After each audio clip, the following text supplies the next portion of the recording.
ভারত সরকার পেঁয়াজ রপ্তানিতে নিষেধাজ্ঞা তুলে নেওয়ার খবরে দিনাজপুরের হিলিতে কমেছে দেশি পেঁয়াজের দাম। একদিনের ব্যবধানে দাম কমেছে কেজিতে 5 থেকে 10 টাকা। সর্বনিম্ন রপ্তানি মূল্য 550 মার্কিন ডলার নির্ধারণ করে বাংলাদেশ সহ 6 দেশে পেঁয়াজ রপ্তানি শুরু করেছে ভারত। রোববার ও সোমবারের মধ্যে বেনাপোল ও হিলি স্থলবন্দর দিয়ে আমদানি ভারতীয় পেঁয়াজ দেশে ঢুকবে বলে আশা আমদানিকারকদের। ঢাকার বাতাসের উন্নতি দূষণের মাত্রা অনেকখানি কম। বিক্রেতারা বলছেন পেঁয়াজ আমদানির কারণে হিলির মতো পুরো দেশেই কোরবানির ঈদের আগে পেঁয়াজের দাম কমবে।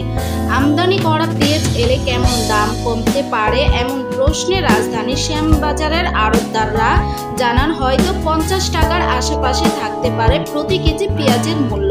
তবে রাজধানীর সবচেয়ে বড় পাইকারি বাজারে এখন পেঁয়াজ বিক্রি হচ্ছে 55 থেকে 58 টাকা কেজি। বিক্রি হচ্ছে 65 থেকে 70, কোথাও কোথাও 80 টাকায়। অন্যদিকে হিলি বাজারের কয়েকজন পেঁয়াজ বিক্রেতা জানান ভারত সরকার বাংলাদেশি পেঁয়াজ রপ্তানিতে নিষেধাজ্ঞা তুলে নেওয়ার খবরে বাজারে কমেছে দেশি পেঁয়াজের দাম।